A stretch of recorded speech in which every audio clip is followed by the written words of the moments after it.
सल्लू अलैहि वालिही।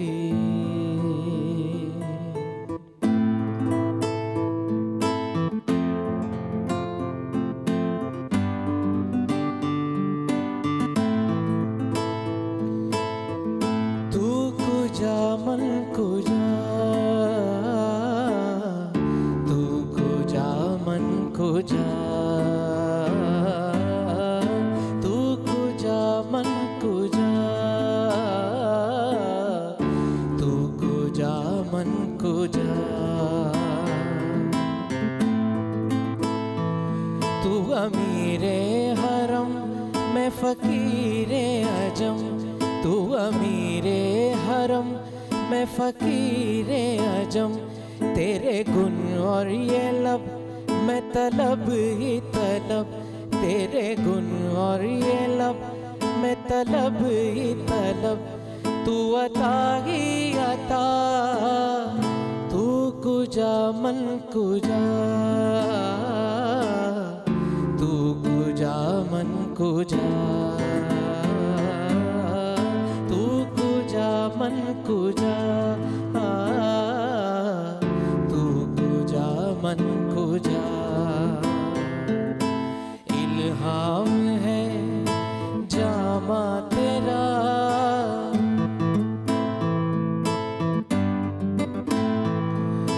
कुरआन इमामा है तेरा, मिंबर तेरा अर्शे बरी, या रहमतल लिल आलमीन। तू कुजा मन कुजा, तू कुजा मन कुजा, तू कुजा मन कुजा,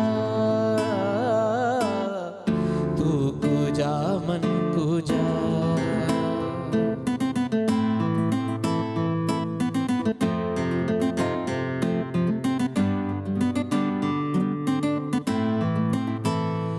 तू हकीकत है मैं सिर्फ एहसास हूँ,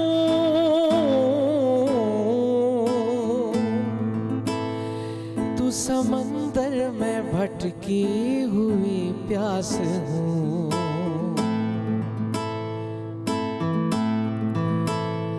तू हकीकत है मैं सिर्फ एहसास हूँ, तू समंदर में भटकी हुई प्यास हूँ। मेरा घर खाक पर और तेरी रह गुजर, मेरा घर खाक पर और तेरी रह गुजर। सिदरतुल मुंतहा, तू कुजा मन कुजा, तू कुजा मन कुजा, तू कुजा मन कुजा,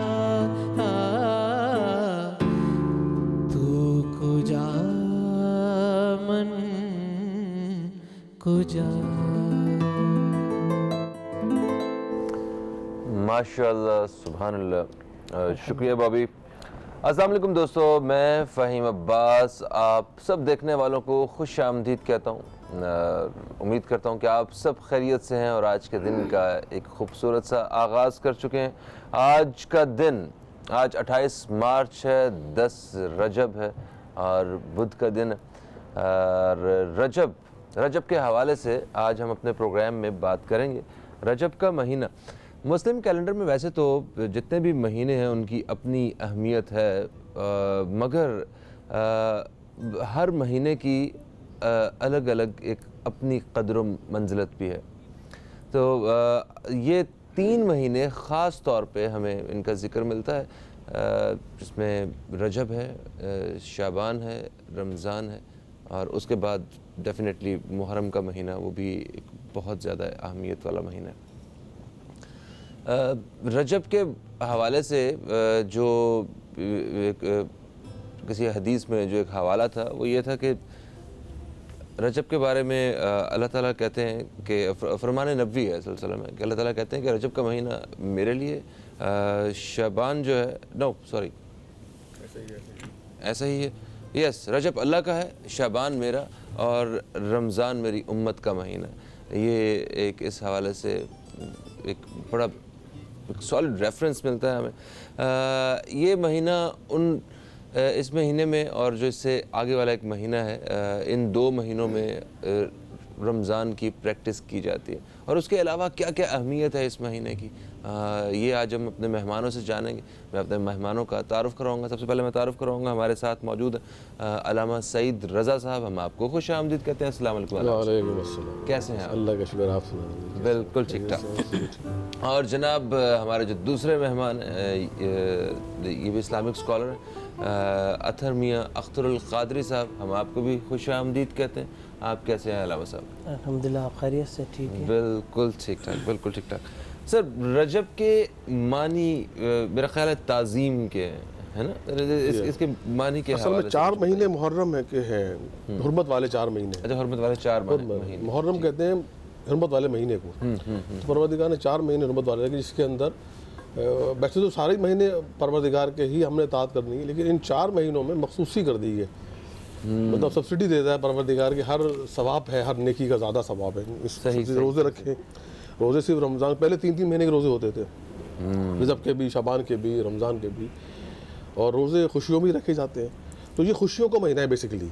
तो सबसे पहले तो मैं अब तक टीवी के और आपके हवाले से, इस प्रोग्राम के हवाले से, न्यूज़ कैफ़े के हवाले से आलम इस्लाम को और ख़ुसूसन पाकिस्तान में रहने वाले मुसलमानों को मुबारकबाद पेश करता हूँ, चूँकि ये खुशियों का महीना है। बिल्कुल सही। ये मुबारकबादी का महीना है, शाबान मुबारकबादी का महीना है, रमज़ान मुबारकबादी का महीना है, और ये मुबारकबादी जो पहली रजब से शुरू होती है ये ईद तक जाती है, जब हम गले मिलते हैं एक दूसरे से। तो ईद का महीना, क्योंकि पहली रजब इमाम मोहम्मद बाक़र की विलादत है। हमारे मसलक के हवाले से, खुसूसन फ़िक़्ह जाफ़रिया के हवाले से, तो ये बहुत ही ज़्यादा खुशियों का महीना है। वैसे सारे इस्लाम के लिए है, लेकिन हमारे यहाँ खुसूसन इसकी बड़ी मनाया जाता है। इसको बड़े खुशियों से हमारी महफ़िल होती हैं, मुशायरे होते हैं और कुंडे होते हैं इस महीने में हमारे यहाँ। 13 रजब मौला अली की विलादत है, और पहले इमाम की मोहम्मद बाक़र इस्लाम की विलादत है पहली रजब को। तो पहली रजब से लेके 28 रजब तक मुसलसल वाक़यात हैं, जिसमें फ़तह खैबर भी है 24 रजब। बिल्कुल, आज हम आपसे इन वाक़यात के हवाले से भी पूछेंगे कि तारीख़ के आईने में हमें कौन कौन से वाक़यात मिलते हैं। आज उनके हवाले से भी जिक्र रखेंगे अपने प्रोग्राम में। एक वक्फे का वक्त है दोस्तों, कहीं मत जाइए, अब तक देखते रहिए न्यूज़ कैफ़े, देखते रहिए।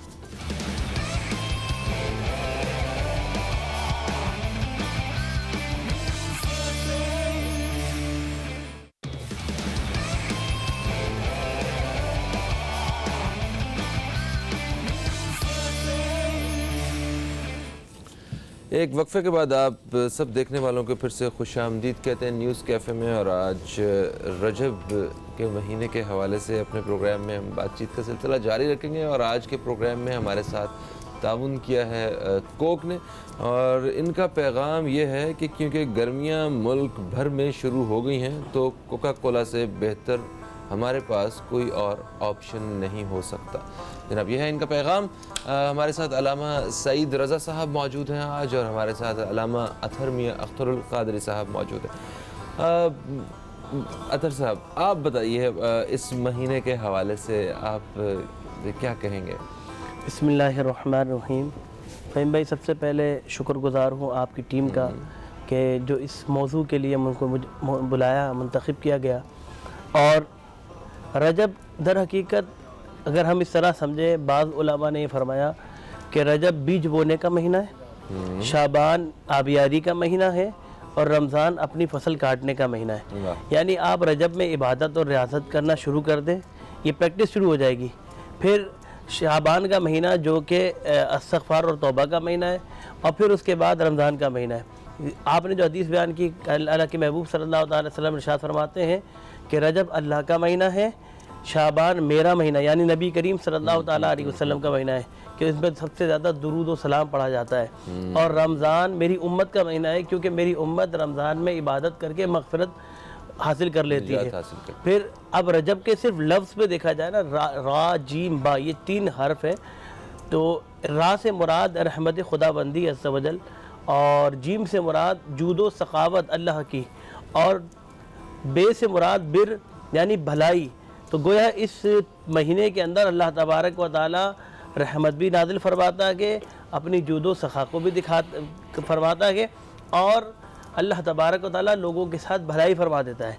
सुभान अल्लाह। फिर रजब के बारे में नबी करीम सल्लल्लाहु अलैहि वसल्लम ने इरशाद फरमाया कि जो शख्स रजब में एक रोज़ा रखे तो जन्नत में एक ऐसी नहर है जो दूध से ज़्यादा सफ़ेद है, शहद से ज़्यादा मीठी है। जो रजब में रोज़ा रखता है, अल्लाह तबारक व तआला कल बरोज़ क़यामत जो है उस शहद वाली मीठी वाली जो नहर है उससे उसे पानी पिलवाएगा। तो ये रजब एक हुर्मत वाला महीना भी है। इसमें के अंदर अरब में एक दस्तूर रहा कि हुर्मत वाले महीनों के अंदर कत्लो जिदाल नहीं करते, लड़ाई झगड़ा नहीं किया करते थे। उसमें ये रजब का महीना भी शामिल था। अगरचे तफसीर और तारीख़ में लिखा है कि कोई शख्स मिसाल के तौर पर किसी के बाप का कातिल आ जाता उसके सामने, कितनी बड़ी बात है कि बाप का कातिल सामने हो और आपके पास दस्तरत भी हो, ताकत भी हो, क़ुव्वत भी हो, लेकिन रजब क्योंकि हुर्मत वाला महीना है, इसके अंदर कोई कत्ल जिदाल नहीं किया जाएगा, तो इसलिए वो अपने बाप के कातिल को भी छोड़ दिया करते थे कि ये रजब का महीना चल रहा है, इस रजब के महीने में हम कोई कत्ल जिदाल नहीं करेंगे, लड़ाई झगड़ा नहीं करेंगे। चलिए, आपकी इस बात से मुझे याद आ गया कि हम छोटे होते ये देखते आए और सुनते आए हैं कि अगर कोई क्रिमिनल भी होता था तो अगर किसी मस्जिद में घुस जाता था ना वो, तो मस्जिद में उसे एक पनाह मिल जाती थी, उसे वो तहफ़्फ़ुज़ मिल जाता था। वो मस्जिद के अंदर दाखिल हो के उसे मतलब नहीं पकड़ा जाता था। देखिए इस तरह हम हुर्मत वाला महीना इसलिए कहा कि खाने काबा हुर्मत वाली जगह है कि वहाँ किसी को आप कत्ल नहीं कर सकते। जी। इसी तरह ये महीने को भी हुर्मत वाला कहा गया कि जब इस महीने में दाखिल हो जाओ तो एक दूसरे का एहतराम बढ़ा दो। जी। और ये महीना तौबा और इस्तिग़फ़ार का भी महीना है कि इसमें सबसे ज़्यादा तौबा और इस्तिग़फ़ार करना चाहिए। और इसमें कई वाक़यात हैं तारीख़ी, अगर देखा जाए तो रजब में सबसे पहले नमाज फ़र्ज़ हुई हमारे लिए। रजब के महीने में तहवील किबला हुआ, यानी खाने काबा हमारा किबला बना है। रजब के महीने में नबी करीम सल्लल्लाहु ताला अलैहि वसल्लम को मेराज हुई है कि आपने सातों आसमान की सैर करके व काबा कौसैन औ अदना तक पहुँचे, अल्लाह तबारक व तआला का दीदार किया। और इसके अलावा जंग तबूक और दीगर वाक़यात ये रजब में, जैसे हज़रत ने फरमाया जंग खैबर भी और मौला कायनात अदील मुर्तज़ा रज़ियल्लाहु अन्हु की विलादत भी, तो ये सारे। और इसी तरह हिंद के वली ख्वाजा मोइनुद्दीन चिश्ती अजमेरी रहमतुल्लाह अलैह का उर्स मुबारक भी आता है ये रजब शरीफ में। तो ये एक, अगर आप ओवरऑल देखें तो एक रजब का महीना है, ये हमारे लिए बहुत बरकतों वाला महीना है। बिल्कुल सही होगा जनाब। मज़ीद जो वाक़यात रजब के महीने में हुए और हमें किस तरह की इबादत जो है वो करनी चाहिए और क्या क्या अहकामात है, इस हवाले से हम बात करेंगे। एक छोटे से वक्फे का वक्त है, कहीं मत जाइए, अब तक देखते रहिए न्यूज़ कैफ़े, देखते रहिए।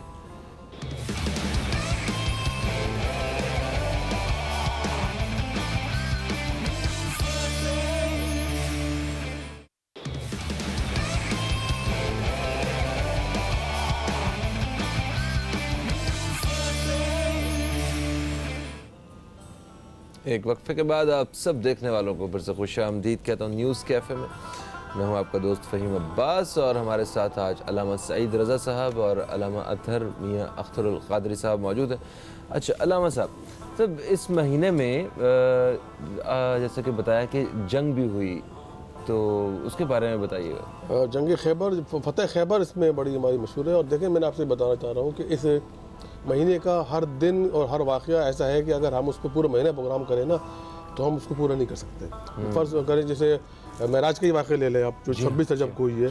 अब अगर मेराज पे खाली हम बात करें तो फिर वो इतनी तफसीली है गुफ्तगू की, बहुत आगे तक चली जाती है। उसके अंदर रसूल खुदा का जाना, आसमानों पे, 7 आसमानों पे जाना, हर आसमान पे मिलना, हर आसमान पे एक वाक़या देखना, उस हवाले से हदीसें मौजूद है, रसूल ने क्या देखा, क्या बताया, फिर वो एक तफसील है लंबी। इसी तरह से जंग खैबर जो फतह हुई है, मौला अली ने जो दर खैबर उखाड़ा है, जो बड़ा मशहूर है इस हवाले से, क्योंकि मौला की विलादत भी इसी महीने के अंदर ही है। और आपकी माँ ने आपका नाम हैदर रखा था, लेकिन हैदर कहते 2 टुकड़े कर देने वाले को। तो इसे सबसे बड़ा वाक़या जो खैबर का फतह का है वो ये है कि एक यहूदी पहलवान था उनके पास के, जो बड़ा अपने आप को बड़ा तीर मार खान समझता था और बहुत बड़ा पहलवान था उस अरब का उस वक्त वो।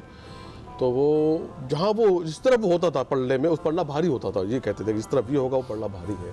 तो जब 8 हिजरी में फ़तह मक्का हुई है, फ़तह खैबर जब हुई है, कहें आप, क्योंकि आखिरी है, इसके बाद फिर फ़तह मक्का हो गई। इसके बाद तो जब आप गए हैं वहाँ पे खैबर में करने के लिए, तो 40 दिन तक ये जंग चलती रही है वहाँ पर।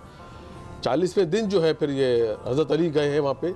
तो जब उसने यहूदी ताकतवर ने जब देखा है कि उसने एक बच्चा आ रहा है छोटा सा सामने से और ये क्या कर लेगा, तो जो उसको रजूमी बैठे थे, रजूमी से पूछा।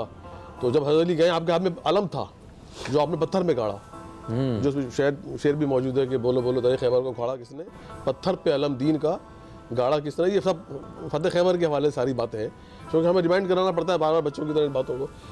तो जब उसने देखा कि आए हैं, तो उसने मतलब हज़रत अली से कहा कि भाई आप वापस चले जाओ, आप मेरे हाथों मारे जाओगे। तो मौला अली ने कहा कि तू ऐसा कर कि इस्लाम कबूल कर ले, या इस्लाम कबूल कर ले या तू वापस चला जा। क्योंकि उसने कहा कि नहीं मैं इस्लाम तो कबूल नहीं करूँगा। तो मौलाना ने कहा तो फिर वापस चला जा। तो उसने मैं वापस भी नहीं जाऊँगा। तो मौलाना ने कहा फिर ऐसा कर, मुझ पर पहला वार कर। तो उसने कहा कि तू, मैं पहला वार करूँगा तो तू बचेगा ही नहीं। मौला से अली से कहा कि तू बचेगा ही नहीं, तो आप पहला वार करो। मौलाना कहा इस्लाम में पहला वार नहीं है, तुम वार करोगे तो मैं फिर वार करूँगा। यानी कि वहाँ पे एक सुन्नत बताई आपने कि कभी भी पहल नहीं करनी चाहिए, चाहे दुश्मनी सामने क्यों ना हो। अच्छे काम में पहल करनी चाहिए हमें। अच्छे काम में पहल करनी चाहिए, तो चाहे दुश्मनी क्यों ना हो। जंग भी है सामने, बहुत बड़ा पहलवान भी है, और ऐसे पहलवान है जो मशहूर है। तो फिर आपने उसको मारा, पहले मारा नाम था उसको मारा। उसको मारने के बाद उन्होंने दरवाज़ा बंद कर दिया कि दरवाज़ा वो दरवाज़ा जो 40 आदमी मिलकर खोलते थे खाली, तो आपने वो दरवाज़ा 2 उंगलियों से उखाड़ के फेंका। ताकत आपके हाथ में, यदुल्लाह कहा जाता है क्योंकि अल्लाह की ताकत थी आपके हाथ के अंदर, इसीलिए यदुल्लाह कहा गया कि वो दरवाज़ा आपने उखाड़ के फेंका। तो ये इस तरह के वाक़यात जो इसमें रजब के महीने में भरे हुए हैं, अगर हम एक वाक़े में गुफ्तगू करेंगे तो ये 1 घंटे का प्रोग्राम तो क्या, पूरे महीने भी अगर हम प्रोग्राम करते हैं तो शायद इसकी हम तफसील बयान नहीं कर सकते। अच्छा अतर मियां अख्तर कादरी साहब, माह रजब के रोज़ों के हवाले से बताइएगा कि रोज़ा रखने की कितनी अहमियत है इसकी, ज़रा इस बारे में थोड़ा सा बताइए। देखिए, माह रजब के रोज़े वैसे तो फ़र्ज़ नहीं है, ये नफिल इबादत है, मुस्तहब इबादत है। और अगर कोई 27वीं शब का रोज़ा रखे या और कोई रोज़ा रखे तो वो जहन्नुम से इतना दूर हो जाएगा कि लाखों अरबों साल जहन्नुम से दूर हो जाएगा जो एक रोज़ा रखे। इसके अलावा रजब में जो है रोज़ों की फ़जीलतें हदीस में मौजूद है। नबी करीम सल्लल्लाहु अलैहि वसल्लम ने इरशाद फरमाया। एक बात मैं अर्ज़ करता चलूँ, बात यह है कि बाज़ उलमा ने लिखा कि ये ज़ईफ़ हदीसें हैं जो पेश की जाती है रजब के फ़ज़ाइल में। तो उलमा ये भी फरमाते हैं कि ज़ईफ़ हदीसें फ़ज़ाइल के मामले में, जब फ़जीलत की बात की जाए तो उन्हें एक्सेप्ट कर लिया जाता है, क्योंकि ये फ़जीलत की बात है। हाँ, लेकिन किसी को दलील देने के लिए, हुज्जत देने के लिए ये हदीसें पेश नहीं की जा सकती, सिर्फ फ़ज़ाइल के लिए के तौर पर सुनाई जा सकती हैं। तो रजब में कोई अगर एक रोज़ा रखे, और इबादत रजब के अंदर एक रिवायत है मिशकातुल कुलूब में कि मकाशितुल कुलूब में कि एक औरत जो है जब मरने लगी, उसने कहा अपने बच्चों से कि जब मैं मर जाऊं तो मेरे कफन जो है ना, वो कपड़ों का पहनाना जो मैंने रजब की इबादत करती थी। जिस महीने में, रजब के महीने में जो जिस कपड़े पहनकर इबादत करती थी, तुम वही कफन पहनाना। बच्चे भूल गए, वसीयत याद नहीं रही।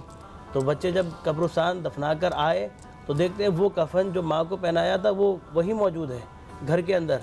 और फिर जब उन्हें याद आया कि वालदा ने तो वसीयत की थी कि हमारी वालदा ने कहा था कि रजब के महीने में जो इबादत करते वक्त मैं कपड़े पहना करती थी, उन कपड़ों में मुझे दफनाना।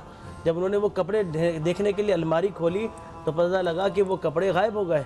फिर गायब से आवाज़ आई कि हम अपने बंदों को अफसरदा नहीं करते। मतलब क्या, अल्लाह तबारक व तआला ने उसके कफन को भी तब्दील फरमा दिया।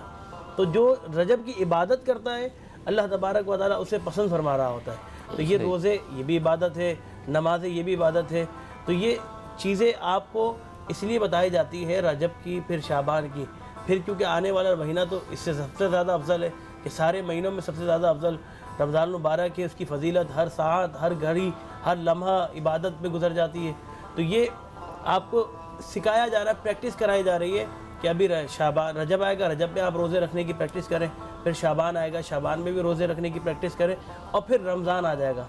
तो ये तीनों महीने आप सीक्वेंस के साथ चलेंगे तो आप बिल्कुल सही। अच्छा अल्लामा साहब, एक कोई भी इस्लामी महीना शुरू होता है तो एक हमें मैसेज आता है, आपको भी आया होगा, आपको भी आता होगा, और आपको भी बहुत सारे ऐसे दोस्तों SMS आए होंगे जिसमें ये लिखा होता है कि जनाब ये फ़लानी हदीस के मुताबिक अगर आप इस महीने की मुबारकबाद किसी को सबसे पहले देंगे तो जन्नत आपको जो है ना वो वाजिब हो जाएगी। तो क्या इतना आसान है एक SMS से जन्नत मिल जाती बंदे देखिए, को? और इसको इस तरह मतलब हर मत लीजिए। महीने के बारे में नहीं, हुक्म इस तरह इसको मत दीजिए। देखिए, एक महीना है अप्रैल का महीना, इसे अप्रैल फुल लोग मनाते हैं। जी, जी, जैसे अप्रैल का महीना आता है तो लोग उसमें झूठ बोलते हैं, हमारे मुसलमान खुसूसन, क्योंकि कुरान में कहा है कि अल्लाह पे झूठों की लानत है। अल्लाह पे झूठों की लानत है। तो जो लानत पे भी खुश होते हो, मुझे यही पता नहीं कि SMS करना है बस। लेकिन आप जो बात कर रहे हैं कि अगर वो माह रजब के हवाले से कह रहा है तो अगर चले। कोई ऐसी हदीस है, मैं ये पूछना चाह रहा नहीं, हदीस तो नहीं, देखिए हदीस में और आप बनाते हैं।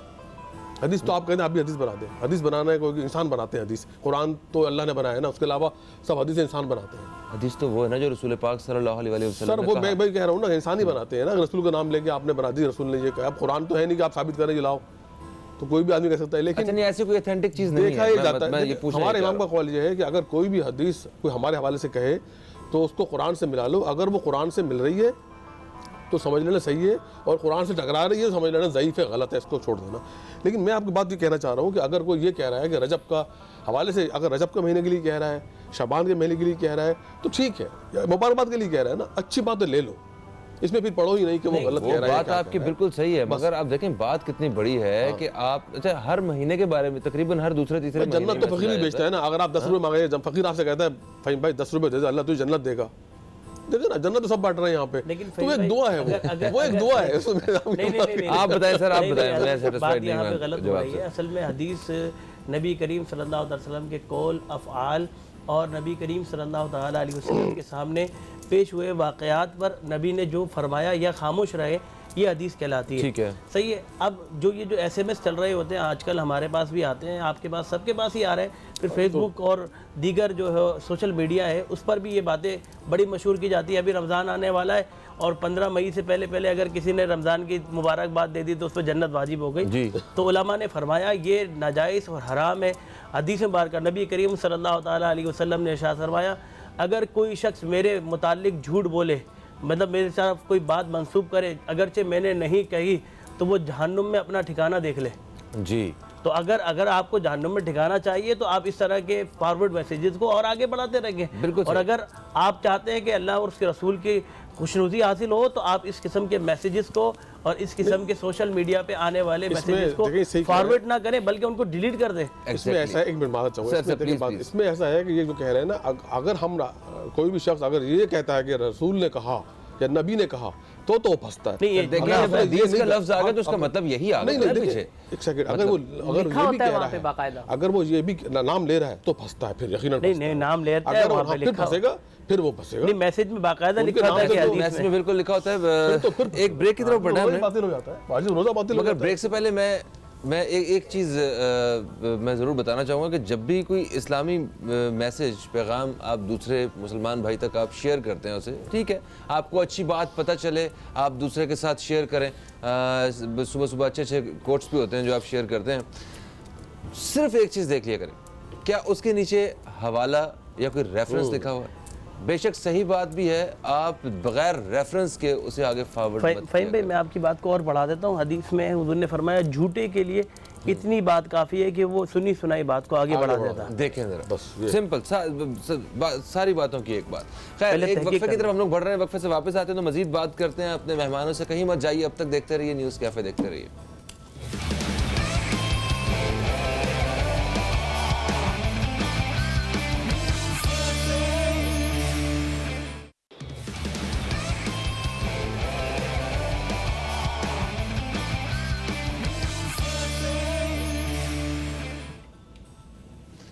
वेलकम बैक दोस्तों, आप देख रहे हैं न्यूज़ कैफ़े। मैं हूं फ़हीम अब्बास और आज हम रजब के महीने के हवाले से, रजब के महीने की अहमियत के हवाले से आज अपने प्रोग्राम में अपने मेहमानों से बात कर रहे हैं। मेहमानों में हमारे साथ अल्लामा सईद रज़ा साहब और अल्लामा अतहर मियाँ अख्तरुल क़ादरी साहब मौजूद हैं। अल्लामा साहब, आपको पता है आपका नाम मैंने कितनी मुश्किल से याद किया और अच्छा जी, आज का हमारा ये जो प्रोग्राम है ये कोक के ताउन से। कोक का कहना है कि यस कि कैसे कोई इस गर्मी में चाय पी सकता है। चाय के कप का इस्तेमाल कम होना चाहिए, बल्कि इन कप्स का और बेहतर इस्तेमाल किया जा सकता है? आप अपने चाय के कप से क्या कुछ कर सकते हैं? हम चाय के कप्स को फ्लावर पॉट बना सकते हैं, इनमें पेन रख सकते हैं, चाबियां रख सकते हैं, पेंट मिक्स कर सकते हैं और जो कुछ आप चाहें, लेकिन इस गर्मी में चाय के कप में चाय नहीं चलेगी। हाँ, इनका मतलब ये है कि सिर्फ चाय, आपने चाय छोड़ दें, सिर्फ जो है ना कोका कोला पिए आप। Thank you. अच्छा जी, इस महीने के हवाले से हम बात कर रहे हैं, तो मुझे ये बताइए कि रजब के महीने में किन किन हस्तियों की विलादत हुई? विरादत के हवाले से महीना तो सबसे बड़ा जो अहम, देखिए आज की तारीख जो है ना, खासतौर जो आज हम बैठे हैं, ये हमारे इमाम मोहम्मद तक़ी अलैहिस्सलाम की विलादत 10 रजब मखसूसी है उनके लिए। इमाम मोहम्मद तक़ी अलैहिस्सलाम उनकी विलादत है आज। और 9 रजब को जनाब अली असगर की विलादत थी, जो इमाम हुसैन के सबसे छोटे शहजादे, सबसे छोटे बेटे हैं, जिनके लिए कहा गया कि जब 6 महीने के बच्चे थे आप, तो जिनके लिए अच्छा शोरा ने बड़े तमाम आजमाई करी इस महीने में, चूँकि विलादत मौला की है तो जाहिर सी बात है शोरा तो कहाँ पीछे रहते हैं, वो आगे आगे रहते हैं। तो जैसे किसी ने कहा कि 6 महीने के असगर के लिए कहा कि जिस उम्र में माएँ बच्चों को संभालती हैं, उस उम्र में अली असगर ने इस्लाम को संभाला। जिस उम्र में माएँ बच्चों को संभालती हैं, उस उम्र में अली असगर ने इस्लाम को संभाला। चूँकि वो एक तीर जो अली असगर ने अपने गले पे खाया है, वो जाहिर सी बात है वो तकमील करबला के लिए है। और फिर एक अली असगर के लिए बड़ा खूबसूरत शेर एक शायर ने कहा कि हंसते हुए न होने को होना बना दिया, हंसते हुए न होने को होना बना दिया, दश्ते बला को जिसने बिछोना बना दिया, दश्ते बला को जिसने बिछोना बना दिया। और अभी खेलने के दिन थे इब्ने रबाब के, अभी खेलने के दिन थे इब्ने रबाब के, असगर ने तो मौत को ही खिलौना बना दिया। तो इस हवाले से बड़े शेर हज़रत अली के लिए कहा, जैसे 13 रजब के हवाले से मौला अली की विलादत है, उसकी में शायरों ने बड़ा खूबसूरत शेर कहा कि ज़िक्र अली बग़ैर ना दिन है ना रात है, ज़िक्र अली बग़ैर ना दिन है ना रात है, यानी ये ज़िक्र असल में नब्ज़े हयात है। एक ज़ात समाई हुई है कायनात में, एक ज़ात समाई हुई है कायनात में, और एक ज़ात में समाई हुई कायनात है।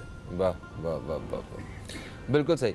अच्छा अल्लामा अतर मियां अख्तर कादरी साहब, आप ये बताइए कि इस महीने में इबादत जो है कोई ख़ास भी ख़ास तरीके से भी की जाती है, मतलब जिससे ज़्यादा से ज़्यादा जो है वो रहमतें वो समेटी जा सके? देखिए फ़हीम भाई, इबादत, जहाँ तक इबादत का मामला है, अयाम ख़ास कर लिए जाएँ कोई बात नहीं, लेकिन इबादत अल्लाह तबारक व तआला की इस तरह की जाए कि हर रात ऐसी रात हो कि इबादत में गुजर जाए। अल्लाह के महबूब सल्लल्लाहु ताला अलैहि वसल्लम रात भर इबादत किया करते थे। रजब, शाबान, रमज़ान की बात नहीं कर रहा हूँ मैं, आम दिनों की बात कर रहा हूँ कि आम दिनों का ये आलम था। नबी करीम सल्लल्लाहु ताला अलैहि वसल्लम हर रात इबादत किया करते थे। और कितनी इबादत किया करते थे, पूरी रात जागा करते थे और खड़े होकर इबादत किया करते थे, हत्ता कि नबी करीम सल्लल्लाहु ताला अलैहि वसल्लम के पैर मुबारक सूज जाया करते थे। हज़रत आयशा सिद्दीक़ा रज़ियल्लाहु ताला अन्हा अर्ज़ करती हैं, या रसूलुल्लाह सल्लल्लाहु ताला अलैहि वसल्लम, अल्लाह तबारक व तआला ने आपके तवस्सुल से लोगों के अगले और पिछले गुनाहों को माफ़ फरमा दिया है। या रसूलुल्लाह, आप इतनी इबादत करते हैं? तो नबी करीम सल्लल्लाहु ताला अलैहि वसल्लम ने इरशाद फरमाया, ए आयशा, क्या मैं अल्लाह तबारक व तआला का शुक्रगुज़ार बंदा ना बनूँ? तो ये इबादत और रियासत हर वक्त होना चाहिए। और क़िबला की बात ख़त्म करके थोड़ी सी बात आगे बढ़ाऊँ, बड़ी इन्हीं की बात को आगे बढ़ाऊँगा कि इतनी इबादत की आपने, इतनी इबादत की कि वो अल्लाह कि जिसने जो बात के लिए कहता है, पैदा ही इबादत के लिए क्या है, कुम ला इल्ला क़लीलन, ए मेरे रसूल खड़े रहो लेकिन थोड़ा कम, इल्ला क़लीलन। तो इतना ज़्यादा इबादत की कि अल्लाह को ही कहना पड़ गया कि बस थोड़ा कम कर दो इबादत। रजब का महीना, हाँ जी जी, रजब का महीना, क्या बात, रजब का महीना तौबा और इस्तिग़फ़ार का महीना भी है। और नबी करीम सल्लल्लाहु ताला अलैहि वसल्लम इरशाद फरमाते हैं कि मैं दिन में 100 मरतबा और एक रिवायत में 70 मरतबा अल्लाह तबारक व तआला की बारगाह में रुजू करता हूँ, तौबा और इस्तिग़फ़ार करता हूँ। तो जो नबी करीम सल्लल्लाहु अलैहि वसल्लम मासूम है, उनसे कोई ख़ता नहीं हुई, कोई आपने गुनाह नहीं किया, लेकिन वो भी अल्लाह की बारगाह में रुजू कर रहे हैं, अल्लाह तबारक व तआला की बारगाह में तौबा और इस्तिग़फ़ार कर रहे हैं। किस लिए? हम गुनहगार उम्मतियों को बताने के लिए कि देखो, मैं नबी होने के बावजूद तौबा और इस्तिग़फ़ार कर रहा हूँ, तुम मेरे उम्मती हो, तुम इससे ज़्यादा तौबा और इस्तिग़फ़ार करो। और जहाँ तक मौला कायनात अली मुर्तज़ा रज़ियल्लाहु की विलादत की बात कर रहे थे और हज़रत ने कुछ अपने भी ज़ौक़ और शौक़ को बयान फरमाया, तो मैं भी अपना एक ज़ौक़ शौक़ बयान कर देता हूँ ताकि आपको भी एक सुरूर महसूस हो जाए। क्योंकि शायर ने बहुत से मौला कायनात अली मुर्तज़ा रज़ियल्लाहु के अशार पेश किए हैं। तो एक शेर शायर कहता है कि अल्लाह जिसे औजे कमाल देता है हाँ उसे बतूल की चौकट पे डाल देता है। परख ना हो किसी को तो या अली कह दो, हाँ। ये वो नारा है जो शजरे खंगाल खंगाल देता देता है। है। और क्या मुनाफिक को मिटाओ अली अली कह के, सुभान अल्लाह। वुजू जुबां को कराओ अली अली अली अली कह वाह, के। वाह, गर ये चाहती हैं माएँ के नेक को बच्चे, गर ये चाहती हैं माएँ के नेक हो बच्चे, उन्हें दूध पिलाए अली अली कह के। सुभान अल्लाह सुभान अल्लाह। Sir thank you so much. Programme का वक्त जो हमारे पहले प्रोग्राम के पहले हिस्से का वक्त जो अपने इख्तिताम की तरफ आ चुका है, आप के बेहद मशकूर कि आप तशरीफ़ लाए और बड़ी खूबसूरत गुफ्तगू रही। बाकी मुझे आज की सारी इस गुफ्तगू के बाद मैं सिर्फ यही कहूँगा कि किताबी हवालों से, तारीख़ के आईने से हमें इस महीने की अहमियत नज़र आती है। जैसा कि हमारे मेहमानों ने बताया कि इस महीने में अगर किसी के कोई बाप का कातिल भी है तो उसको भी माफ़ कर दिया जाता था, लड़ाई झगड़े सब ख़त्म कर दिए जाते थे और एक बड़ी कदर व मंजिलत वाला महीना है ये। इसके साथ आगे भी जुड़े हुए जो बाकी महीने भी हैं, मगर आप बाहर निकल के देखें सोसाइटी में आपको कोई चेंज नज़र नहीं आएगा। या हम सब कुछ भूल चुके हैं, या अगर वाकई इतनी अहमियत है और हम इसी दीन पे अगर ईमान रखते हैं तो हमें इन महीनों को वाकई अमन वाला और बड़ा एक खूबसूरत एक बड़ा महफूज महीने बनाने।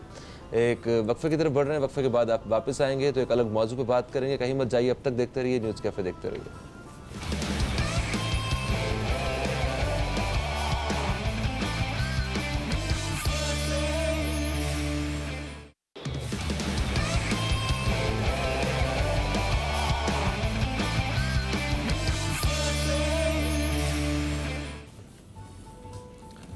हर इंसान को ज़िंदगी में किसी न किसी सहारे की ज़रूरत होती है।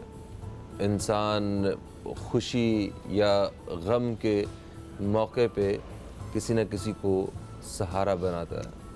वो सहारा लाजमी नहीं है किसी इंसान का ही हो, वो सहारा किसी चीज़ का भी हो सकता है, वो नशे का सहारा भी हो सकता है।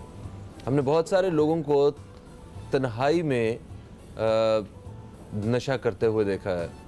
बहुत सारे लोग ऐसे हैं जो घर में अकेले होते हैं और वो शराब में धुत पड़े होते हैं। ऐसी मिसालें हमारी सोसाइटी में हमें मिलती हैं। अच्छा, इसके साथ साथ नौजवान नस्ल वो इस नशे की आदी होते जा रही है।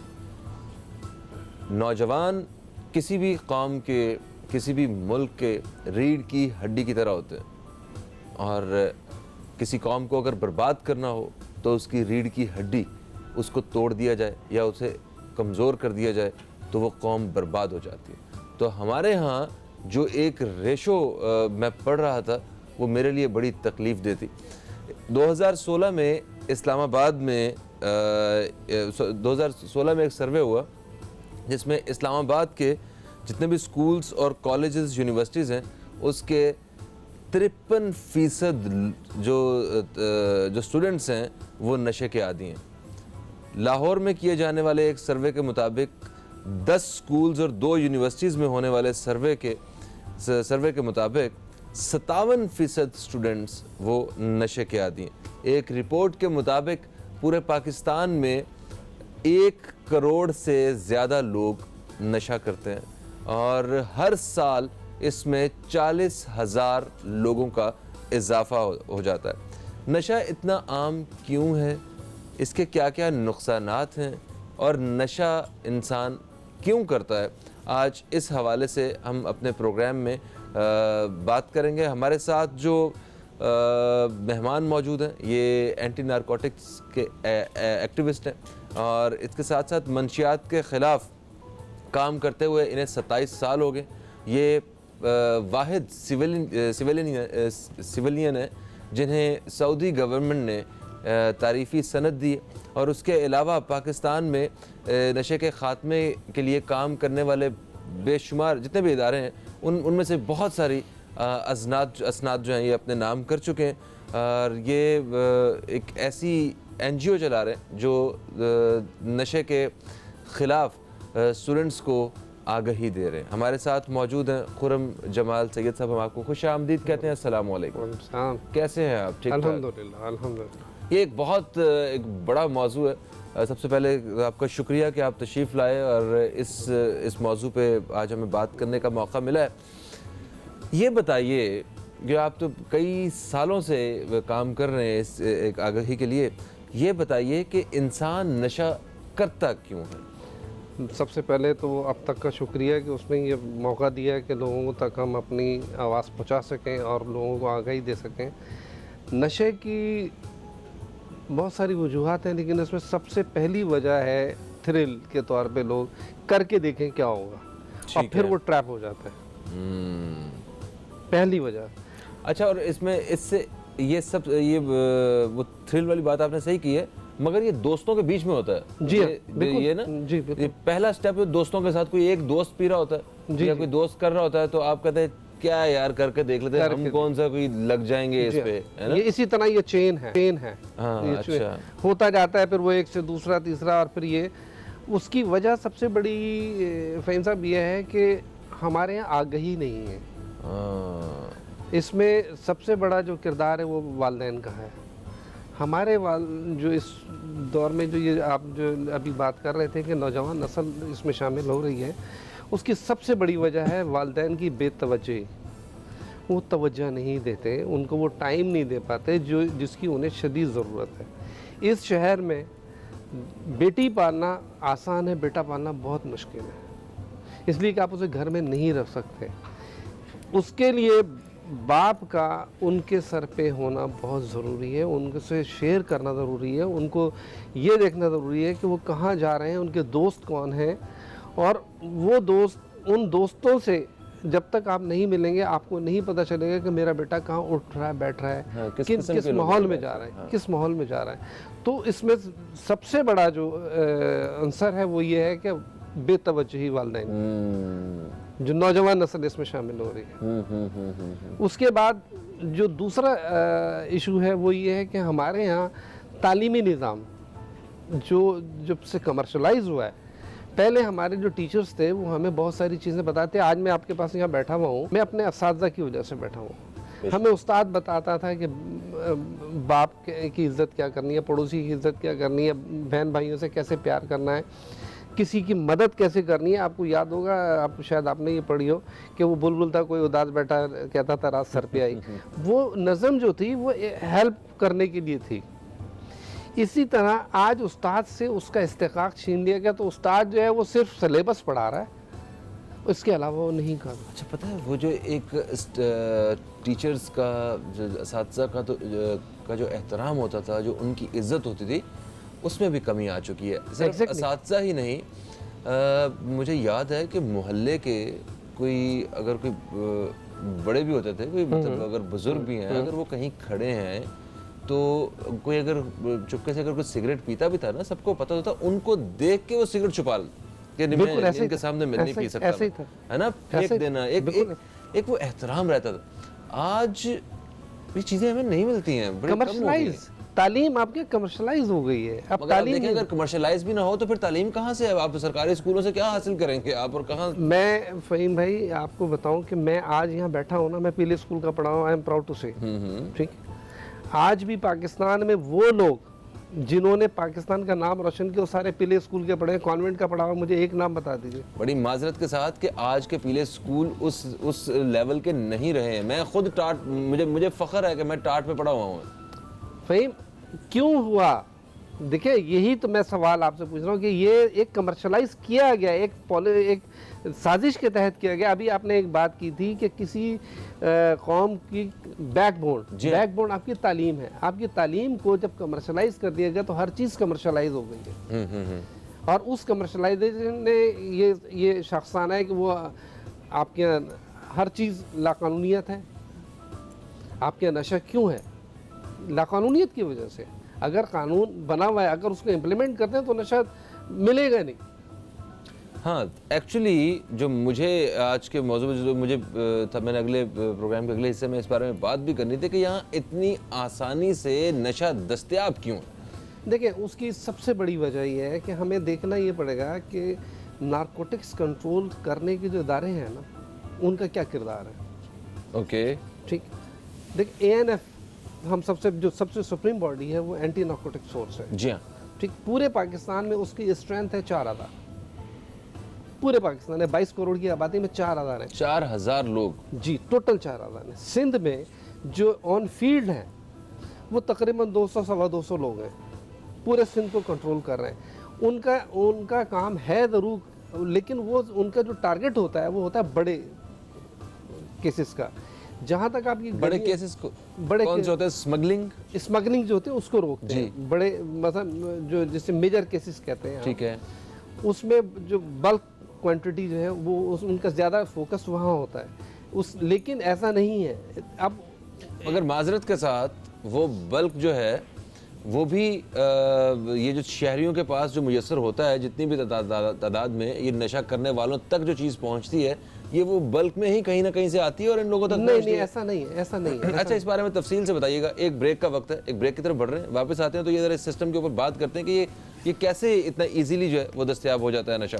दोस्तों कहीं मत जाइए, अब तक देखते रहिए न्यूज़ कैफ़े, देखते रहिए, अभी आपसे दोबारा मुलाकात होती है।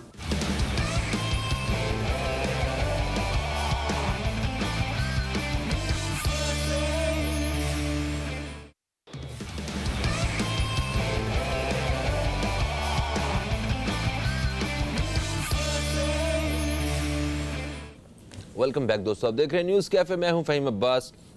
हमारे साथ आज खुर्रम जमाल साहब मौजूद हैं। नशे के हवाले से बात हो रही है कि किस तरह इसे पाकिस्तान में ख़त्म किया जा सकता है, और ये पाकिस्तान के वो वाहिद सिविलियन हैं जिन्हें इस हवाले से इनकी खिदमात पे इन्हें बहुत सारे एज़ाज़ात से भी नवाजा गया। अच्छा खुर्रम साहब, हम बात कर रहे थे कि ये नशा आम आदमी तक इतनी आसानी से कैसे दस्तयाब हो जाता है, इस हवाले से तो वो आप कुछ एक्सप्लेन कर रहे थे। बहुत सारे ज़राए हैं। देखिए, इसके ज़राए आपके यहाँ ट्रेन कितनी आती हैं जी, वहाँ से भी आता है। आपके यहाँ ट्रक्स कितने आते हैं, वहाँ से भी आता है। उसके लिए जो फोर्सेस का सर देखें, ये तो वो ट्रेन बस हो गई, मतलब वो अपनी गाड़ियों पे लोग लेके आते होंगे, कोई पैदल ले आता होगा, मतलब मसला ये नहीं। मसला ये है कि इन्हें रोका क्यों नहीं जाता, और क्या इन्हें रोकना मुमकिन नहीं है? जरा इस बारे में थोड़ा सा बताइए। इसमें ये तो मुमकिन नहीं है। अच्छा, रोकना मुमकिन नहीं है इस तरीके से। अच्छा, देखें, रेलवे पुलिस है वो अलग है, उसका भी काम यही है कि वो ये जितनी इनकी ट्रांजैक्शन होती है और जो उसमें गैर कानूनी काम होते हैं उसको रोके। रेलवे पुलिस का काम है ये। वो भी इसका एक हिस्सा है, नारकोटिक्स कंट्रोल, जो IATF के मेंबर हैं वो। ठीक है, इसी तरह असल में ये रोकना इसलिए और भी मुश्किल हुआ है कि हमारे यहाँ मिसाल के तौर पे ख़वातीन जा रही हैं गाड़ी में, तो उसे चेक नहीं करते हम एहतरामन, और वो उसमें से वो ट्रांजिट करके वो यहाँ पहुँच जाता है। तो ये सिस्टम ऐसे ही रहेगा? नहीं, ऐसा नहीं है, लेकिन जब इत्तला मिलती है तो कोई भी अदारा ऐसा नहीं है जो इसको छोड़ दे। तो इतला कौन देता है? आम सिविल लोग देते हैं या एक अपनी इंटेलिजेंस होती है? देखिए, इसके लिए अवेयरनेस की वही वाली बात मैंने कहा, अवेयरनेस की ज़रूरत है। ये एक मसला देखिए, अब हमें समझना है क्या है, हमें समझना ये कि ये मनशियात जो है ना, एक घर, एक मोहल्ला, एक शहर या एक मुल्क का मसला नहीं रहा, ये बैनुल-अक़वामी मसला है। जी, जब ये बैनुल-अक़वामी मसला है और एक घर, एक मोहल्ला, एक शहर का नहीं है, तो फिर हमें सबको साथ चलना। बिल्कुल सही। हर आदमी ने अब आज आपने हमें यह प्रोग्राम में बुलाया, बिठाला, आपने अपने हिस्से की ईंट रखी है। हर शख्स अगर अपने हिस्से की ईंट रखेगा तो फिर ये वो वक्त दूर नहीं है कि इंशाल्लाह मुझे यकीन है कि हम मुस्तक़बिल में इसके ऊपर काबू पा लेंगे। ठीक है, मगर सवाल ये है, बैनुल-अक़वामी मसला तो है, सवाल ये है कि क्या हम अपने हिस्से का काम कर रहे हैं? क्या हमारे जो इदारे हैं, ठीक है, क्या वो बिल्कुल सही तरह से काम कर रहे हैं? मुझे देखें, इस वक्त मैं कराची की बात करूँगा। यहाँ पे बहुत सारी जगह ऐसी हैं कि आप ऐसे गाड़ी रोकें, आप हॉर्न दें, बंदा आता है आपके पास, जी जनाब, क्या चाहिए, वो कहते हैं ये चाहिए, वो ऐसे अखबार में लपेट के आपके हाथ पे रख देता है। और ये शहर लोगों को पता है, उनके ऐसा कि तीसरी गली में, दूसरी गली में इस तरह की जो है ना दुकानें बनी हुई हैं, सब कुछ मिलता है। एक ब्रेक की तरफ बढ़ रहे हैं हम लोग, ब्रेकिंग न्यूज़ की तरफ जाना है, माजरत चाहता हूँ दोस्तों, कहीं मत जाइए, अब तक देखते रहिए न्यूज़ कैफ़े, देखते रहिए, अभी हम वापस आ रहे हैं।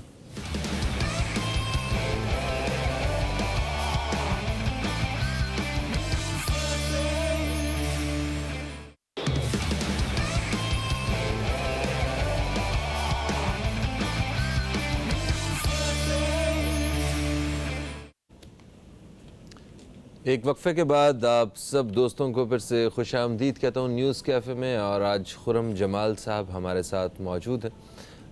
मंशियात के हवाले से आज हम बात कर रहे हैं कि किस तरह इस मंशियात के जिन पे काबू पाया जा सकता है। वक्फे से पहले बात हो रही थी कि इतनी आसानी से मुयस्सर होना, मतलब हमारी इन सारी जो जितनी भी आबादियाँ हैं, जितनी कॉलोनीज़ हैं, जितनी सोसाइटीज़ हैं, हम सब जानते हैं कि ये इतनी गलियां छोड़ के यहाँ पे ये एक दुकान है, बाकायदा दुकान है शटर वाली और कमर्शियल एरिया में, कि आप वहाँ से ये ख़रीद सकते हैं। तो ज़रा जब ये सूरत हाल रहेगी तो फिर ये इदारे जितने मर्ज़ी काम कर लें उसका फ़ायदा नहीं है। आप ट्रकों को रोकेंगे, दुकानों पे भेज देंगे, फ़ायदा। देखिए आपने जो बात की ना, जिस तरफ आपका इशारा है वो शराब है। जी हाँ, शराब हमारे यहाँ बाकायदा दुकानें उसके एक्साइज लाइसेंस देता है। इस मुल्क का अलमिया ये हुआ है कि दुनिया में कहीं ऐसा नहीं होता कि उस शख्स को मिनिस्टर बनाया जाए जिसका ये कारोबार हो। सिंध में ये अलमिया रहा है कि 10 साल से वो लोग मिनिस्टर हैं जिनके अपने कारोबार हैं, जिनकी अपने जो होलसेल की शॉप्स हैं, जिनके अपने लाइसेंस है उसका बाकायदा। अब उसमें वो लाइसेंस जो बने हैं वो बने हैं नॉन मुस्लिम्स के लिए, बने, लेकिन नॉन मुस्लिम उसमें ये समझ लें 1000 में एक जाता है। सर मेरे पास यहाँ पे शो में एतराज़ कर चुके हैं कि हमारा कोई ताल्लुक़ नहीं है ना, हमें ये हमारे लिए भी कोई हलाल नहीं है ये चीज़, ये हम भी इस चीज़ को मतलब ख़िलाफ़ हैं इसके, और हम बाकायदा ये कहते हैं कि जनाब ये हमारे नाम पे आप मत बेचें। वो कह चुके हैं ये। आपकी बात को मैं आगे बढ़ाऊँ, 2016 में हमने एक कॉन्फ्रेंस की थी ANF के साथ मिलके, ANF ने कराई थी वो कॉन्फ्रेंस, जिसमें जो मज़ाहिब आपके यहाँ मौजूद हैं, सिख, ईसाई, पारसी, हिंदू, इवन दैन जो जिसे आप कहते हैं इंटरफेथ कॉन्फ्रेंस की थी, उसमें इस्माइलीज, बोहरा, वो सब शामिल थे। और सब ने बावाज़ बुलंद ये कहा था कि हमारे मज़हब में नशा जायज़ नहीं है। उसी को बेस बना के वो शराब की दुकानें, आपको शायद याद होगा कि बंद हुई थी। और एक चीज़ आपका तो काम है ना ये कि आप इसके ऊपर वर्किंग की हुई है आपने, और आप अवेयरनेस की बात करते हैं, ईमानदारी से बताइएगा कि ये जितनी भी शॉप्स हैं, इनके जो ख़रीदार हैं वो कितने % जो है ना वो मुसलमान हैं? मैंने आपसे कहा ना 1000 में एक नॉन मुस्लिम है। 9999 जो है ना, 999 सॉरी 9000 नहीं, 999 जो है वो मुसलमान है। ये तो ओपन सीक्रेट है। ठीक है सर, एक कॉलर हमारे साथ है, शामिल करते हैं। अस्सलाम वालेकुम जी, कौन है हमारे साथ? भाई अस्सलाम वालेकुम, याहिया अर्ज कर रहा हूँ। वालेकुम अस्सलाम याहिया भाई, कैसे हैं आप? तबीयत ठीक है आपकी? अल्हम्दुलिल्लाह, बड़े दिन बाद बात हो रही है, बड़ी इंपॉर्टेंट बात हो रही है। बॉबी भाई को भी सलाम हो, और हमारे मोहतरम बैठे हुए हैं। देखें, जो ड्रग्स के खिलाफ काम करता है ना, वो फहीम भाई इतना आसान नहीं होता। ड्रग माफिया दुनिया भर के अंदर बड़ी स्ट्रांग होती है, और उसके पीछे लोग जो काम कर रहे थे उनकी जिंदगी को बड़े खतरात भी होते हैं। तो पहली बात है कि इनकी बड़ी अच्छी बात है काम में। प्रॉब्लम पता है कहाँ है? नशा तो बहुत अरसे से, लेकिन अब जो नशा का जो ना नौयत है बड़ी चेंज हो गई। अब मैं आपको बताऊं कि हाई फाई स्कूल्स और कॉलेजेस के अंदर, स्पेशली यूनिवर्सिटीज में, जो आइस का नशा एक आ गया है, ठीक है। अब वो बाकायदा फहीम भाई एक एजेंडे के तहत वो इंट्रोड्यूस कराया गया है। अब हमें जो जरूरत है ना, एक तो हम अपने तौर पे क्या कर सकते हैं, वही कि अपने बच्चों पे नजर रखें। ठीक है, मेरे बच्चे में क्या एब्नॉर्मल बात नजर आती है, कोई इरिटेटेड हो रहा है या कोई चीज छुपा रहा है, तो सबसे पहले नजर एक तो घर पे रखी जाए। दूसरी बात है कि जो यूनिवर्सिटीज हैं, जो स्कूल्स हैं, उनकी इंतजामिया को चाहिए कि वो ऐसे सिस्टम बनाएं, ऐसे लोगों के नजर रखें कि कोई बाहर वाला एंटर ना हो सके, और कुछ जो बच्चे हैं उस पर नजर रखें। जो मेरा सवाल आपसे, जो आपके मोहतरम बैठे हैं, इनसे मेरा सवाल ये, सर आप ये मुझे बताएं कि देखिए खुले आम हर चीज बिक दिख रही होती है। अब आपने एक जिक्र किया कि शराब के लाइसेंस सारे जो है वो जो है ना गैर मुस्लिम है ना, गरीब वो मुसलमान ही रहे। तो एक तो ये अब कहाँ गई वो एथिकल वैल्यूज, कहाँ गई वो बायस, कहाँ गई वो सारी जो हम तबलीग करते हैं। तो हमें नजरसानी अपने आप पे भी करनी पड़ेगी। लेकिन आपसे मेरा जो सवाल है कि हमारी हुकूमत क्या सीरियस है इसको खत्म करने के लिए, क्योंकि जो ड्रग पैडलर्स हैं, जो ड्रग के इन्फोर्समेंट वाले हैं, वो खुद ड्रग्स में इन्वॉल्व हैं, ये पुलिस वाले खुद इन्वॉल्व हैं, वो चरस सप्लाई करते हैं, सब कुछ सप्लाई करते हैं, जितने डैंस है ना ये इनकी जो ड्रग्स के वो यही चला रहे हैं। तो अगर यही लोग वो करने लगे तो कहाँ से ड्रग्स खत्म होगी? ठीक है, बहुत शुक्रिया, बहुत शुक्रिया जनाब। इनका इशारा डायरेक्टली इदारों की तरफ है कि ये जो इदारे जो है ख़त्म करने के दावे करते हैं और कहीं ना कहीं यही मदद कर रहे होते हैं इसको फैला। जनाब बिल्कुल सही, बिल्कुल सही। मैं याया साहब की बात से बिल्कुल मुत्तफिक हूँ। जो पैडलर्स का काम मैंने आपको बताया था अभी, पैडलर्स का जो काम है वो इलाका पुलिस, अब इलाका पुलिस क्यों कर रहा है? इसलिए ये ओपन सीक्रेट है जो बात मैं कह रहा हूँ। अभी जैसे यह सामने कहा कि बड़ा ख़तरनाक है, मुझे भी पता है कि मुझे भी बहुत सारी चीज़ें पे बाद में फेस करनी पड़ती हैं इंटरव्यूज़ में। मैं जब कह देता हूँ थाने बिकते हैं, ये ओपन सीक्रेट है। जब SHO पैसे दे के जब SHO लगेगा तो मुझे वो बताइए कि वो क्यों नहीं क्राइम कराएगा। वो क्राइम कराएगा इसलिए कि उसे अपना पैसा पूरा करना है, और क्राइम कौन से कराएगा? यही क्राइम है। ठीक है, तो इस आपका मतलब ये है कि हम पूरे सिस्टम के ठीक होने का इंतज़ार करें और फिर जो है जब सारा कुछ सही हो जाएगा तो फिर ऑटोमेटिकली ख़त्म हो जाएगा, ये कह रहे हैं आप? सिस्टम देखें, अब यहाँ पर सिस्टम की जब बात करें, आपको पूरे मुआशरे में अगर आप निगाह उठा के देखें तो लाकानूनियत हर तरफ नज़र आएगी आपको। सड़क पे चलते हुए आप घर जाएं यहाँ से निकल के तो आपको कितनी लाकानूनियत नज़र आएगी। ये लाकानूनियत क्यों है? इसलिए है कि आपके यहाँ अवेयरनेस नहीं है, सियासी वाबस्तगी है। सियासी वाबस्तगी। अच्छा ठीक है सर, फिर से एक ब्रेक आ गई, एक ब्रेक की तरफ बढ़ रहे हैं हम लोग। ब्रेक से वापस आते हैं तो मजीद बात करते हैं। मुझे कुछ सही जवाब उस तरह का नहीं मिल रहा कि हम किस तरह काबू पा सकते हैं। ज़रा इस हवाले से आप हम प्लीज़ गाइड करिएगा, और अपने दोस्तों की कॉल्स भी हम शामिल करेंगे एक मुख्तसर से वक्फे के बाद।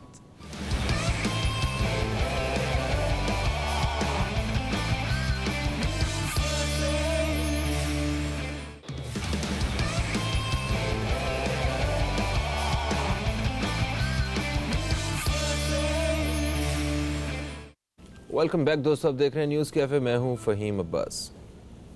जनाब सर, बात हो रही है अपना इन्हीं इदारों के हवाले से और इनकी परफॉर्मेंस के हवाले से। तो एक्चुअली आप भी उसी मिशन पे हैं जिस पे और बहुत सारे पाकिस्तानी हमारे दोस्त बहन भाई जो हैं वो निकले हुए हैं कि किसी तरह इस नशे की लानत को ख़त्म किया जा सके। तो आप क्या समझते हैं कि कौन से ऐसे इदारे हैं और कौन सी ऐसी मतलब ख़ास जगह हैं, आला हकाम जहाँ से हम लोग अपनी आवाज़ पहुँचा के अगर उनके काम में थोड़ी सी संजीदगी पैदा कर सकें और हम इसको ख़त्म कर सकें? देखिए फ़हीम, इस जो आपने सवाल किया इसका मैं आपको एक बात बताऊं कि मैनपुरी गुटके पे हाई कोर्ट के क्लियर कट ऑर्डर है, असेंबली से बिल पास हो चुका है कि इसको बंद किया जाए, लेकिन बिक रहा है। ये सारी जो खराबी है ये सिस्टम की खराबी है आपके। जब तक ये सिस्टम सही नहीं होगा ये सब चलता रहेगा। फिर दूसरी बात, जो आप शहर में अगर आप देखें तो मैं बहुत ज़िम्मेदारी से ये बात कह रहा हूँ कि इस वक्त शहर में हेरोइन पीने वालों की तादाद 10% है। जो आपको सड़क पे नशे ही नज़र आते हैं ये 10% है। 90% वो हैं जो इंजेक्ट कर रहे हैं। इंजेक्शंस? जी, इंजेक्शन वो तो मेडिकल स्टोर से मिलते होंगे। मेडिकल स्टोर से मिलते हैं, वहाँ मिल रहे हैं। अब वो सिनेरियो किसका बन रहा है? इलाका पुलिस और ड्रग इंस्पेक्टर का, जो अपनी जिम्मेदारी पूरी नहीं कर रहे हैं। हीरोइन एक तो महंगी है, वो 50 रुपए इंजेक्शन लेता है, एक अपने आप को इंजेक्ट करता है और वो 12 घंटे के लिए बिल्कुल गायब हो जाता है। फिर उसे होश आता है, फिर वो चोरी चकारी करके भीख मांग के फिर वो 50 रुपए जमा करता है, फिर एक इंजेक्शन लगाता है। तो इस वक्त जो आपको शहर में नशा करने वाले नज़र आ रहे हैं वो इंजेक्ट वाले हैं, इंजेक्शन है वो। सही सही हीरोइन के नहीं और है। वो कितना नुकसानदेह है और मतलब हीरोइन और बाकी सारे नशों से अगर कंपेयर किया जाए तो ये कितना नुकसानदेह है, इस बारे में बताइएगा। कॉलर मेरे साथ होल्ड पे हैं, जल्दी से शामिल करते हैं। अस्सलाम वालेकुम जी, कौन है हमारे साथ? अस्सलाम वालेकुम जी। वालेकुम अस्सलाम, कौन है हमारे साथ? भाई मैं अदनान बोल रहा हूँ और मैं बड़ी देर से वेट कर रहा हूँ आप इस बात से। अदनान साहब, सबसे पहले आपको आपने कॉल किया, खुशामदीद कहते हैं। और अदनान साहब, आप वेट कर रहे हैं, उसके लिए हम माजरत चाहते हैं। हुक्म कीजिए। हेलो जी अस्सलाम वालेकुम जी। वालेकुम सलाम। मैं वही जी आप कुछ कहना चाह रहे थे, आप जी कहिए। फ़हीम साहब बोल रहे हैं? जी जी, फ़हीम बात कर रहा हूँ मैं। फ़हीम जी, फ़हीम भाई मैं अदनान बोल रहा हूँ लाहौर से। जी जी, अदनान साहब प्लीज मैं कहिए। आपका पहले तो प्रोग्राम बहुत शौक से देखता हूँ, आपको बहुत बहुत मुबारक हो। बहुत शुक्रिया, खैर मुबारक जी। और ये जो आपने टॉपिक शुरू किया है, काइंडली ये टॉपिक आपने एक प्रोग्राम में नहीं खत्म करना, ये आपने कंटिन्यू रखना है। हम इंशाल्लाह कोशिश करेंगे कि हम वक्तन फवक्तन इन मौजूआत पे काम करते रहें। आप क्या कहना चाहेंगे, क्यों? जी अदनान साहब जी, देखें सबसे पहले आप पाकिस्तान में अगर ये कंट्रोल करना चाहते हैं कि नई जनरेशन जो है वो इसमें इन्वॉल्व ना हो, तो आप सबसे पहले जो है आप हॉस्टल्स वगैरह जो हैं जहाँ पे नई जनरेशन जाके रहती है, वहां से ये इशू शुरू होता है। प्लस पाकिस्तान में इनको सिगरेट नोशी जो है वो खत्म करना चाहिए, गुटखा खत्म करना चाहिए। दूसरा ये है कि जहाँ से ये सप्लाई आ रही है उसके गेट थ्रू बनाने चाहिए आपके जो दाखिली और खारजी रास्ते हैं वहां पे। और यहाँ पे ये माफिया इतना ज्यादा स्ट्रॉन्ग है कि इसको कंट्रोल करना बड़ा मुश्किल है। ये सारा तमाम तक जिम्मेदारी हुकूमत की है, लेकिन सिर्फ हुकूमत कुछ नहीं कर सकती, हम आवाम को भी इसमें उनके साथ कंट्रीब्यूट करना चाहिए। बिल्कुल सही, बिल्कुल सही। बहुत शुक्रिया अदनान साहब, बहुत शुक्रिया। बिल्कुल इन्होंने सही कहा कि माफिया बहुत स्ट्रॉन्ग है, मगर खुरम साहब क्या हुकूमत से भी स्ट्रॉन्ग है माफिया? बिल्कुल, दुनिया भर हुकूमत से भी स्ट्रॉन्ग है, दुनिया भर में है, पाकिस्तान में नहीं है। दुनिया भर में जो ड्रग लॉर्ड्स हैं वो हुकूमतें बदल देते। अच्छा, हम बात कर रहे थे इंजेक्शंस के हवाले से, जो आजकल ये दूसरे नशों की निस्बत किस तरह ज्यादा नुकसान दे? कौन सी? ये इंजेक्शन जो इंजेक्ट कर रहे हैं, जो मेडिकल स्टोर्स पे सबसे पहले जो है इसका जो सबसे पहला इसमें 90% जो इंजेक्ट कर रहे हैं वो एड्स के शिकार हैं। अल्लाह, 90% वो इंजेक्ट गंदी सिरिंज लगाते हैं, एक दूसरे की चेंज करते हैं, मतलब एक दूसरे से एक्सचेंज करते हैं सिरिंज को, और वो एड्स वो गंद में पड़े हुए होते हैं, उन्हें पता तो होता है नहीं कुछ। एक सिरिंज को वो 10-10, 20-20 दफ़ा यूज़ करते हैं। सबसे बड़ा नुकसान तो ये है फ़हीम भाई। सबसे बड़ा जो इशू है, देखें हमें ये सारी चीज़ें अपनी जगह हैं। एक ANF का एक पार्ट है डिमांड रिडक्शन, ओके, कि हम अपनी डिमांड को रिड्यूस करें। सही है। वो जब तक पूरा मुआशरा उसमें हमारा साथ नहीं देगा, मैं अब 27,000 बच्चों को अवेयर कर चुका हूँ अब तक मुख्तलिफ मीडियम्स में। मैं पोस्टर कंपटीशन कराता हूँ, मैं ऐसे राइटिंग कराता हूँ, मैं स्पीच कंपटीशन कराता हूँ, मैं टैबलो कराता हूँ, क्योंकि उससे वॉक कराते हैं, स्कूल के बच्चों के साथ वॉक होती है। हमने वॉक की है कितनी दफ़ा, हर साल हम वॉक करते हैं। हर साल मेरी पोस्टर एग्जीबिशन होती है, जो पाकिस्तान की सबसे बड़ी एग्जीबिशन होती है as well as poster concern. सही सर, एक इसकी ज़रूरत है। कॉलर हमारे साथ हैं, जिन्हें भी शामिल करते हैं। अस्सलाम वालेकुम जी, कौन है हमारे साथ? अस्सलाम वालेकुम। वालेकुम अस्सलाम जी, कौन है हमारे साथ? जी बाबर अली लाहौर से बात कर रहा हूँ भाई। बाबर अली साहब, आपको खुशामदीद कहते हैं, कैसे, ठीक हैं आप? हाँ बिल्कुल ठीक हूँ सर। क्या कहेंगे? पहले तो ये है कि मैं वेलकम करता हूँ आपको। ना आवाज बंद कर दे, टीवी की आवाज नहीं आएगी। ये चीज़ है, क्या कमाल काम किया आपने। हाँ जी, तो ये बहुत अच्छी बात है कि ये लोगों में अवेयरनेस आ रही है। सर मैं किसी मुकदमे में जेल गया हूँ। ठीक है, ठीक है, वो बाद की बात है, मुकदमा सच है या झूठा है। ठीक है, तो तकरीबन 3 माह रह के आया हूँ। ठीक है। तो वो कहते हैं कि बात तो सच है मगर बात है रसवाई की।